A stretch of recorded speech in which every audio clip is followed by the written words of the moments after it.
AJ Styles should win the Intercontinental Championship tournament, and here's why.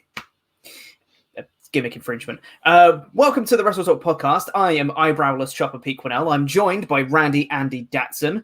Welcome to the WrestleTalk podcast. Please give this video a like and a subscribe, help the channel out and all that jazz. Let us know what you thought of SmackDown by leaving a comment down below as well. And let's talk about this Intercontinental Championship tournament, because we got news past week that Sami Zayn was being stripped of the IC title, despite, zero consequences for not working and all that stuff. There's been a lot more detail dived into it on yesterday's WrestleTalk podcast and in the news as well today. So if you want more details on, heat surrounding Sami Zayn and things like that, go check those out. But they have announced that there's going to be an Intercontinental Championship tournament on SmackDown to crown a new IC champion. And the brackets were revealed on this episode. And we had two of the first matches as well. I'm going to throw the brackets up on the screen here. And we can see that we've got Daniel Bryan versus Drew Gulak in a first round match. We've got Jeff Hardy versus Sheamus. We've got Elias versus King Corbin. And we've got Shinsuke Nakamura versus AJ Styles. Now, that is a match that's just come out of absolutely nowhere. But the reasoning they gave on the show was actually pretty cool, because they've obviously got the cross-brand invitational thing going on. So AJ can come over from Raw to be part of this tournament. And they said that it's the one title that's avoided AJ Styles, apart from the Universal Championship and the Tag Team Championships and the NXT Championship and, the North American Championship and all the other championships. One title, Pete. The one title that keeps avoiding him. Yeah. But, if it's giving us AJ Styles versus Shinsuke Nakamura, I don't really care. Because that feud worked so well in the past. You know what? I'm really disappointed. They've got a second chance here to do it right. So please do it. What I think should actually happen is AJ Styles should win the tournament. He should win the Intercontinental Championship. Now that he's not got Gallows and Anderson by his side and the OC is done with, I think he should actively try and kind of distance himself from The Undertaker, kind of continuing that, scared of The Undertaker thing he's got. Win the IC title, come over to SmackDown, be an actual SmackDown star, and he can engage in some really interesting feuds. There's things waiting for him, like Daniel Bryan. Yes, please. So much yes out of that. Yes. But I think he should definitely win this tournament. I think he should beat Shinsuke, whether that's due to some sort of, shenanigans, whether Shinsuke is continuing a feud with whoever they've been feuding with, Strowman? Bryan. Anyone who isn't a heel. Yeah, pretty much. Whether there's some sort of distraction or whatever, maybe Undertaker comes back and tries to cuss Styles and Styles wins. I don't know. Either way, Styles should beat Shinsuke. And I think he should go on. He should beat Elias in the next round. Spoilers, Elias beat Corbin in this show. And then he should beat Daniel Bryan in the final. And he should bloody win. Because Daniel Bryan is the one who beat AJ Styles for the WWE Championship and turned it into the hemp belt when he was doing his heel run. I think it would be perfect symmetry if AJ then beat Daniel Bryan to win the IC title here. I think it would be great. So, I agree. I do think AJ should win. I don't think he's going to win. I think it would be, now that they are redoing the whole wildcard rule, or whatever they're calling it, the invitational monkey wrench. It's the cross-brand wildcard invitational wildcard rule. Brand. Okay, yeah. So if they're going to do that, they might as well dive headfirst into it. So having someone like AJ Styles move over to SmackDown, maybe not full-time, but kind of he appears on the show a lot, because if he's going to be the champion, he'll need to be on the show. And I think that's obviously one of the things people pointed out about Sami Zayn is that, yes, he couldn't compete, but you've had champions like Brock Lesnar in the past who hasn't appeared for months at a time. You had Andrade, who was suspended for a month. They couldn't compete, but you didn't strip them of the championship. So I think they want a champion who's going to be appearing all the time. The only issue with Styles winning would there be that at some point in this you're going to have Jeff Hardy or Sheamus lose, and the whole thing they've been building on the show is that they're going to have this big blow-off feud between Jeff Hardy and Sheamus. So I just feel like they've put themselves into a bit of a corner with this, because at some point someone is going to have to lose out of those two. And because they're facing each other in the first round, I think they've jumped the gun already. I don't think it's a particularly well thought up tournament bracket. No, not really. This is random. And then they're putting two people who are feuding against each other and then two best friends. I mean, you could have had Cesaro in it, for example.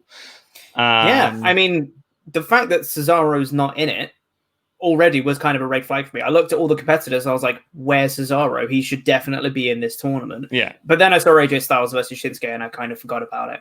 But I guess if you're Cesaro, you're probably just thinking, you can't be eliminated from the IC tournament if you're not in it. Exactly. Great meme, Pete. Yeah. Thanks, you're so modern. Thanks, bud. But yeah, I do think AJ Styles should win it. As you said, now that he's not got Gallows and Anderson, he needs something to make him kind of seem like one of the top guys again. Obviously, everyone knows he's a top guy, but having that kind of just a piece of metal around your waist makes it all the better. And I do think it works better on a heel at the moment. And for him to be like, oh, I came over from Raw. I'm proving that Raw is a superior brand. I've come over. I've beat you all. But I think Daniel Bryan's going to lose to whoever wins Jeff Hardy against Sheamus. Because I think they're going to be pushing either one of those two, or perhaps, let's say Jeff Hardy beats Sheamus in the first round, then Sheamus could interfere in the next match. Yeah, that is exactly what I was going to say next. And I think my AJ versus Bryan thing is still going to happen because I think Bryan is going to be facing, I think, Jeff Hardy in the next round. They'll have a very sportsmanlike, really good match, but then Sheamus will come in, he'll cause a distraction. Maybe Bryan won't know about the distraction. He'll be down, and then Sheamus will come in and, bro kick Hardy on the outside or something. And then Bryan will, unknowing of what happened, he'll get the pin on Hardy or he'll tap him out or whatever. Bryan will still go on to the final, and they continue the Jeff Hardy-Sheamus feud. Alternate one is Jeff Hardy just wins the tournament, which I think is totally possible. Or Sheamus comes in and just punches Daniel Bryan. Daniel Bryan gets the DQ win, is like, oh, I'm so sorry, Jeff. I didn't know that was going to happen. Yeah, that's also possible. But yeah, I mean, of all the people who are left, I can see them all winning apart from Elias. Yeah. And Shinsuke Nakamura, I don't think he's going to win. Because I think, why would you bring Styles over just to lose? So, it's for the hype. It's for like, hey guys, remember this thing that you really liked? Here it is, but rubbish.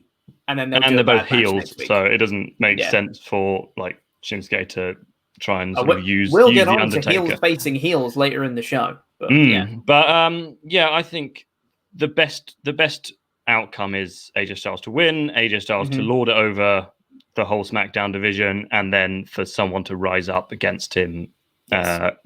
One, I don't know, maybe whoever the hacker's going to be, or a returning Shorty G or something like that, because I can imagine like Shorty G having amazing matches with AJ, or Ali having amazing matches with AJ, or CM Punk, because the hacker CM Punk having amazing matches with AJ. So yeah, and SmackDown is in need of things that aren't Dana Brooke versus Naomi for 2 minutes. Yeah, well, we can dream. I do agree with you. I think AJ should win the tournament. I think Jeff Hardy is probably going to, just because he's rumored for a big push in the company. I think it makes sense to have a heel mid-card champion while you've got Braun Strowman as the babyface top champ, and you've got a babyface Money in the Bank winner as well. I think it makes sense to have a heel mid-card champion right now, but we'll have to see what they do. But for now, let's get into talking about the rest of the show. Which started off with Miz TV with Otis as their special guest, and Miz and Morrison kind of just ran down Otis, called him fat a bunch of times, and just said that he's not respecting the briefcase because Miz used the briefcase to, elevate himself into superstardom, and Otis there using it as a lunchbox and all that stuff. And then they demanded a tag match for later in the night. But don't just believe their word for saying Otis is fat, because the chair broke just to prove Otis is fat. I mean, according to WWE, Otis is the world's fattest human being, and there you go. That's an actual photo of Otis. Totally. In In WWE's eyes, anyway. Yeah, he wears makeup on TV, but that is a unfiltered photo. It's I'm a bit bored of that joke. Yeah, and I think it's very one-dimensional, and it's a joke that you could only do for a fat man. And I just think it's getting really tiresome. Like I as much as I laughed, like found the cult sort of the ladder thing a bit funny at the start. Then they did it again at Money in the Bank, and now they're doing, oh well, he's too heavy for anything. He's not even that heavy. No, he's not. Like, he's 330 pounds, which is 170 pounds ish less than the Big Show. Yeah. It's like, but you know what he is? He's dense. That's what he is. He's dense. I think he's only about 5 pounds more than Braun Strowman or something like that. So, I'd be surprised if he weighs less than Strowman. Let's have a look.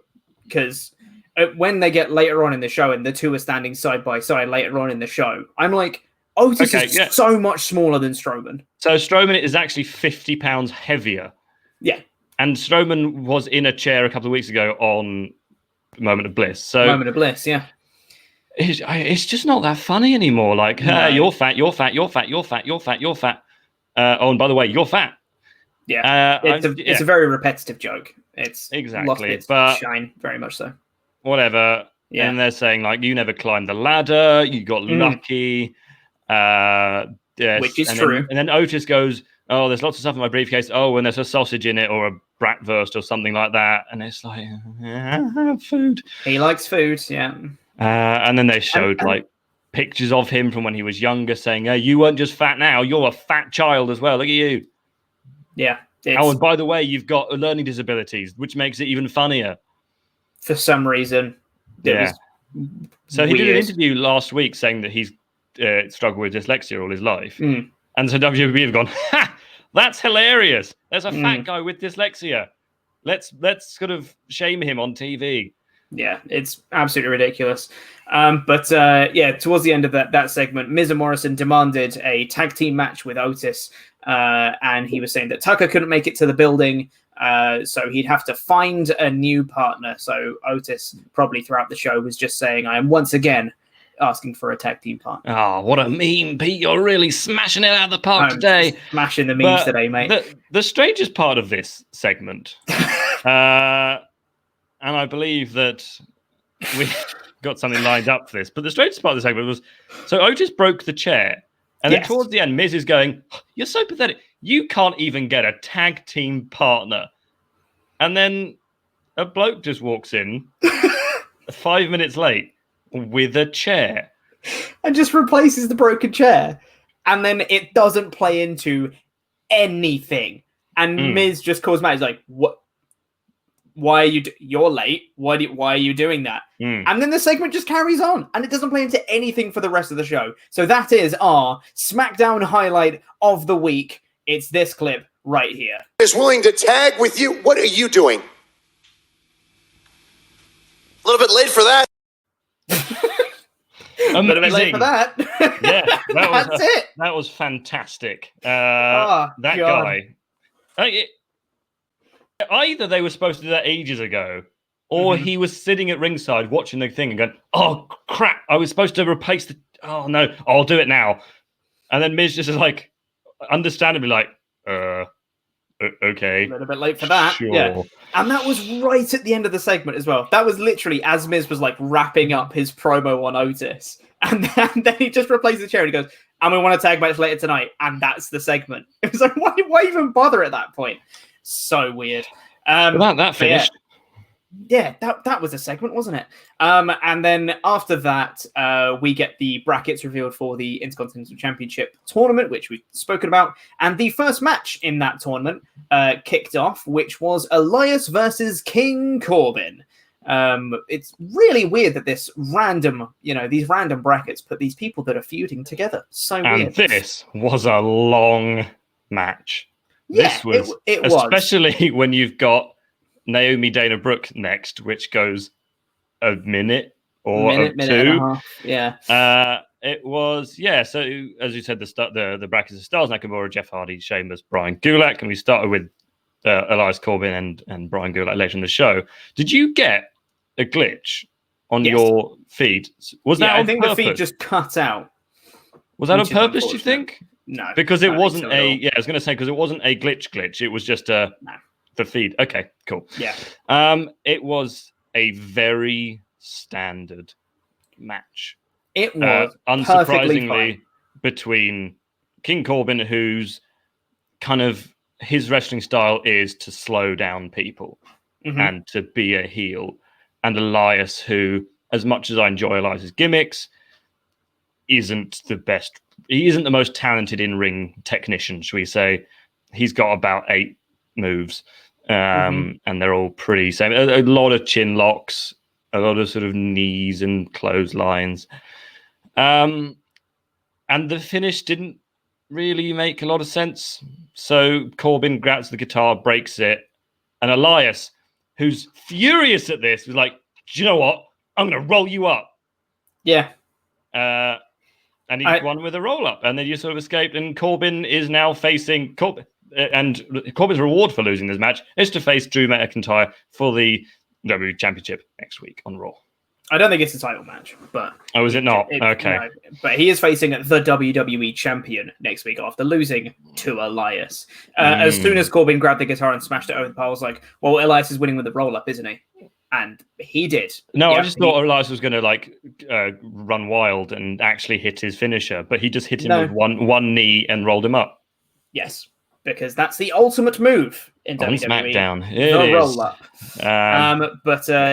It was perfectly average. It was fine. There was nothing wrong with it. It was a bit long, but...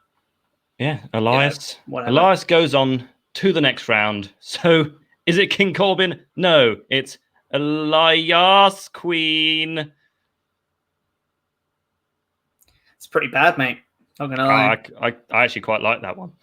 Pretty bad. Then we go backstage, and Otis is walking around. He bumps into Sheamus, and he's like, "Hey, Sheamus, you want to be my tag team partner?" And Sheamus pretends to be interested. And then he's like, "Oh no, I don't want to be your tag team partner." So you could say that Otis really fella for that one. Yeah. I hate the fact I smiled at that one. That was actually better than the last one. Yeah, that was actually all right. Yeah, Sheamus, for some reason, like, feigned interest.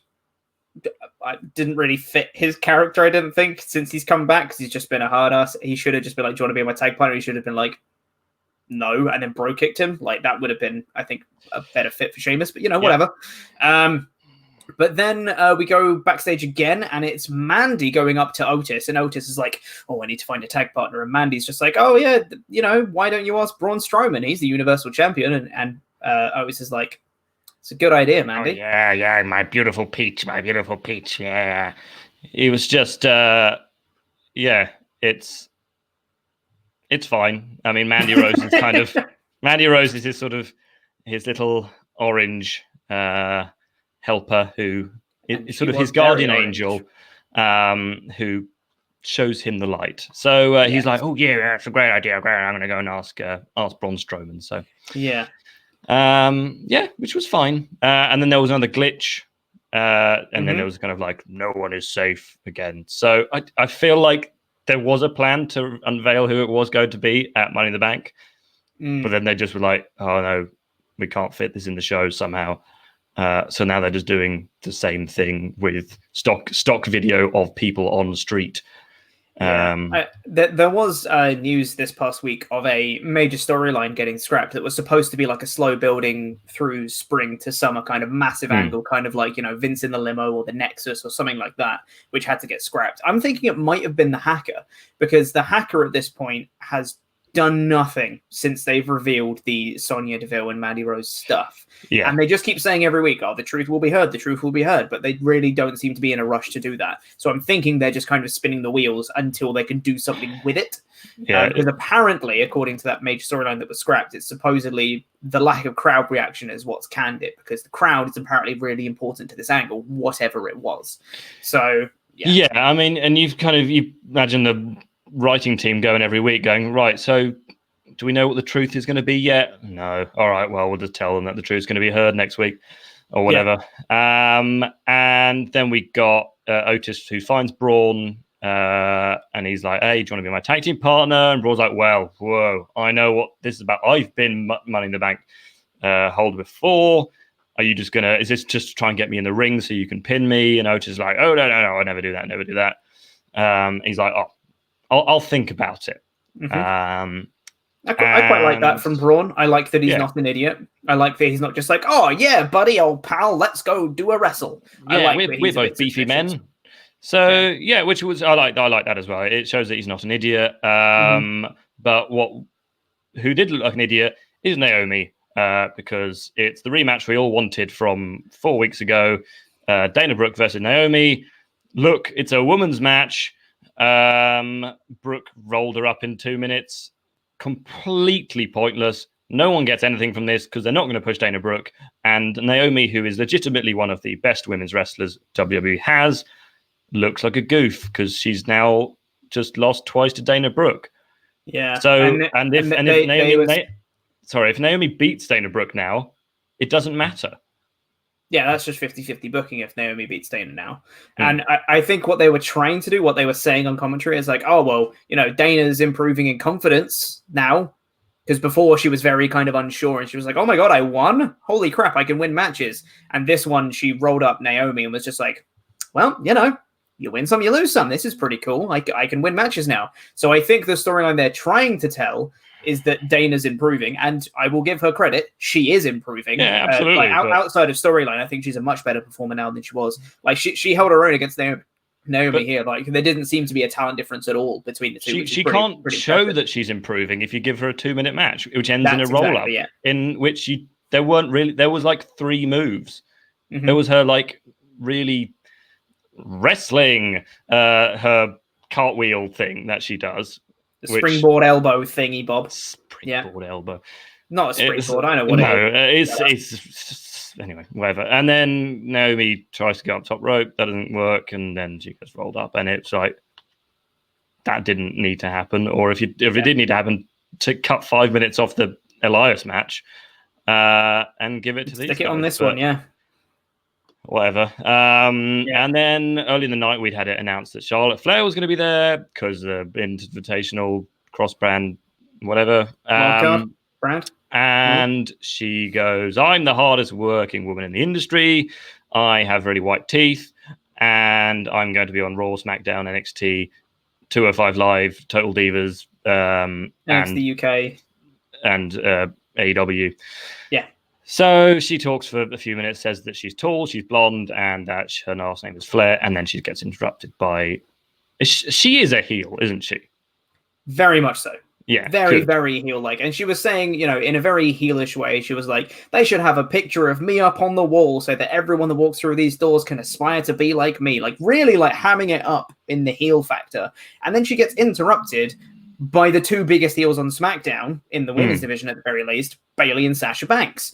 And they come out and they run down Charlotte Flair and they're like, don't know if you know, but we're the role models on SmackDown.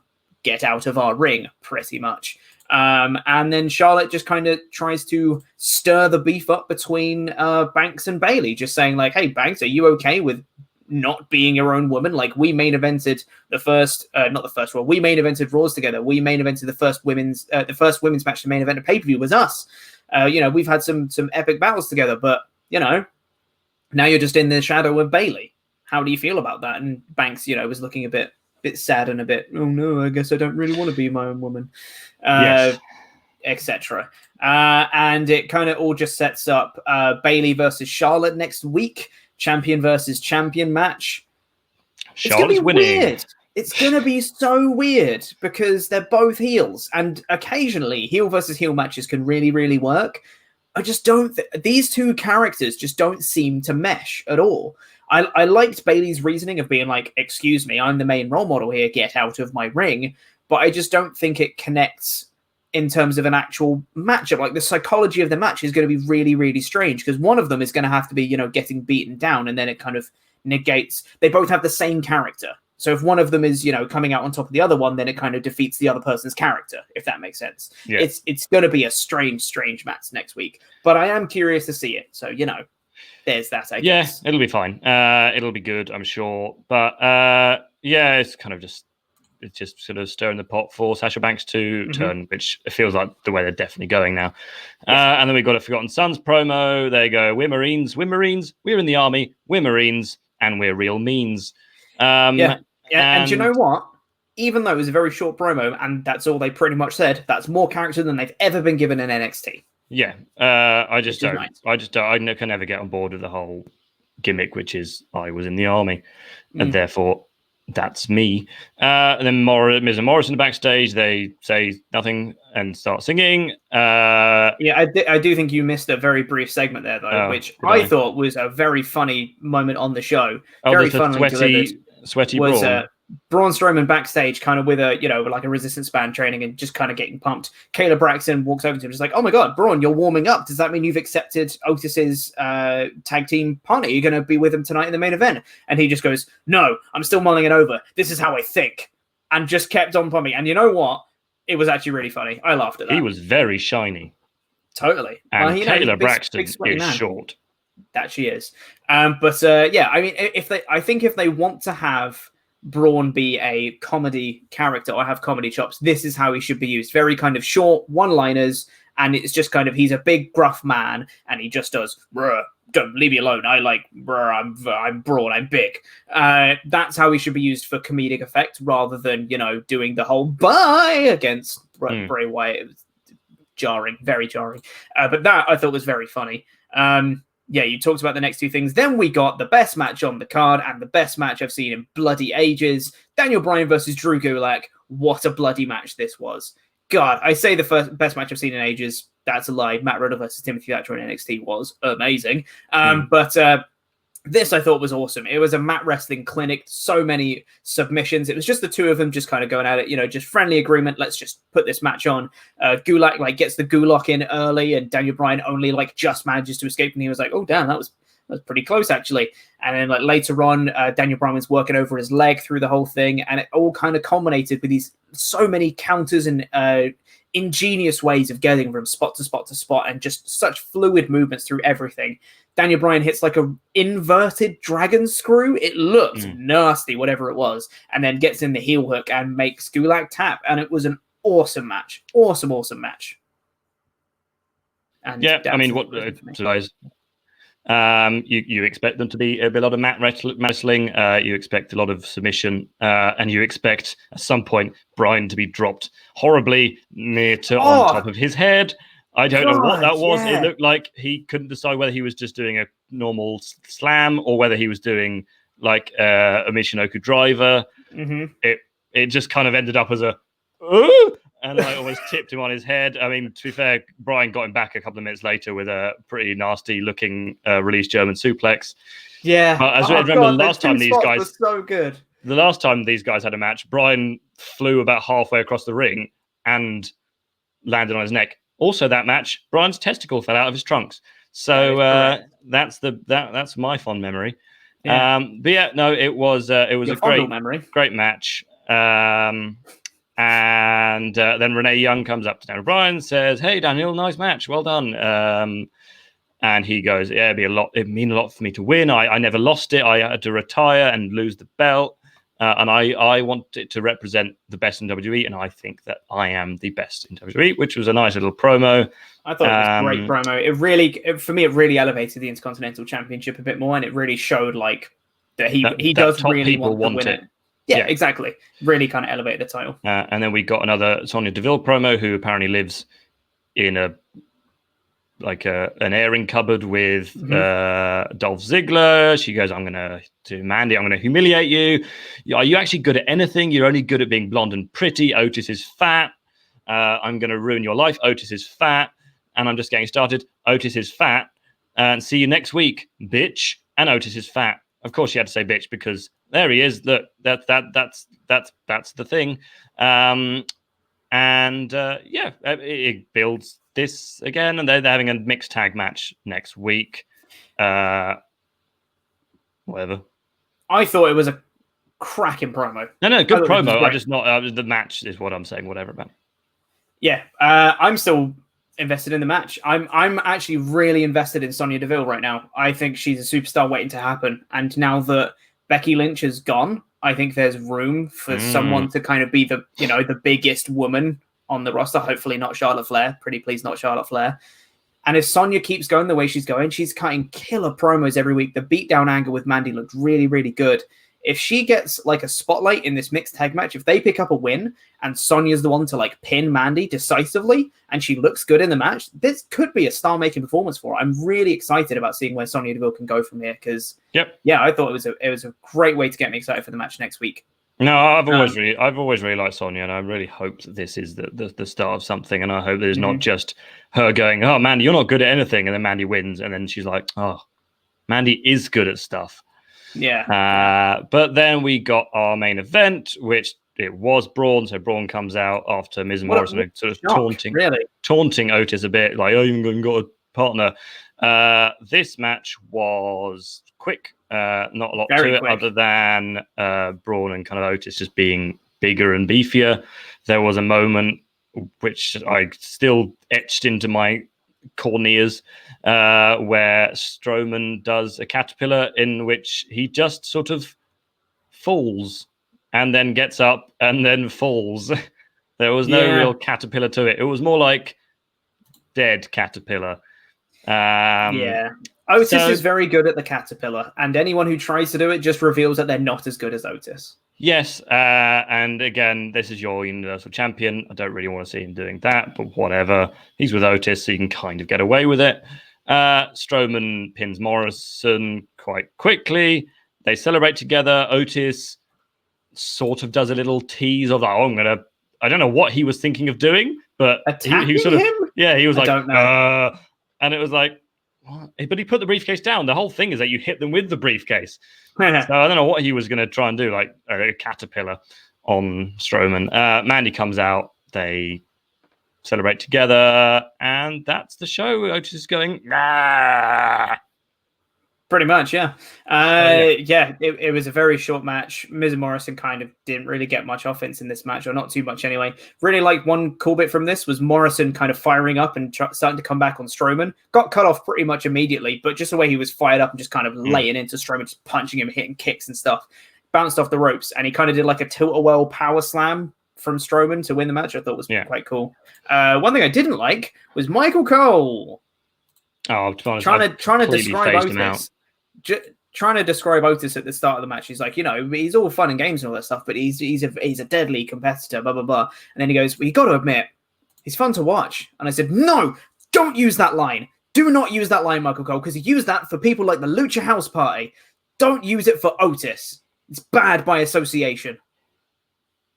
I'm glad that upset you so much. To be honest, I've genuinely phased out commentary at this point. I can not hear it.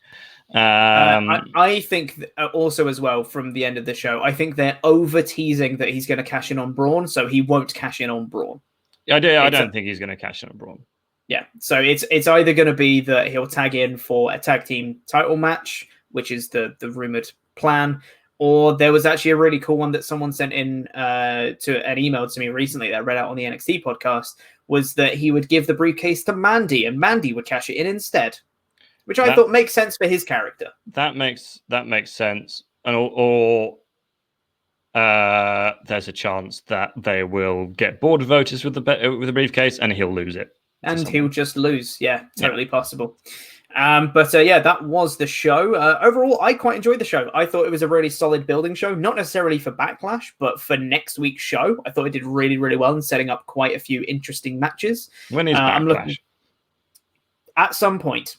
Oh. They've set up Styles versus Nakamura, which I'm really looking forward to.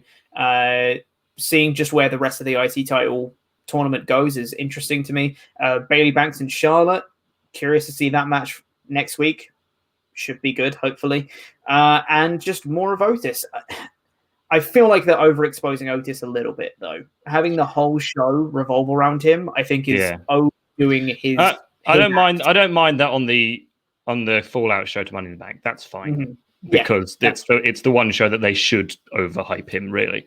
Yeah. And I feel like he'll kind of go back into his role in the next couple of weeks with Mandy. And he's got those mixed tag match next week. So, But I would give it a solid 3 out of 5, maybe 3.5. I would give it a 4, personally. I thought for a 4, I would have to have been like actively really enjoyed a specific part. I just thought it was a good show. Like there was no part I was like, wow, that was really amazing. I liked the Bryan Gulick match, but that was me for the Bryan Gulick match. I was absolutely loved that match. Okay, fair enough. Yeah. But anyway, that was SmackDown. Before we get out of here, we now need to say thank you to some very special people, and those are our $25 and above pledge hammers on Patreon. You can go over to WrestleTalk's Patreon page and get a whole bunch of bonus content, depending on what tier you pledge at. And if you pledge at the $25 or above tier, you get your own custom wrestling nickname, and it gets read out much on a show just like this one. So thank you to Mr. Rockwell. Oh, Woo! Mr. Thank you very Rockwell. much. Soaring high, wrestling on weed. Woo! Thank you very much. The Vision, Adonis. Oh, Thank yes. you. Joseph Starsky and McCutcheon. Yeah, thank you. That's a laboured one. Shaun of the Dead Peril. Woo! Oh, Thank you. lovely.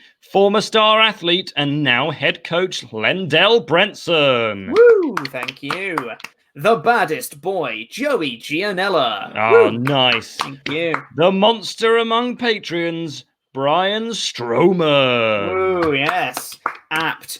Just incredible Edelheit. Oh, he Woo! is just Thank incredible. The real boss, Matt Robinson. Very real, very real. They drew first blood, not me, Grace Rambo. Oh, and Great finally, the long con, Josh Conley. Woo, yes, thank you. Thank you very much to all our pledge hammers, and thank you for watching. That is all the time we've got for this episode of the WrestleTalk podcast. Please press the videos that have just appeared on the screen to catch up with the latest awesome WrestleTalk things, and the button in the middle that will make you become a pledge hammer on Patreon. I've been Eyebrowless Chopper Pete Quinnell. I've been joined by Randy Addy Datson, and that was SmackDown.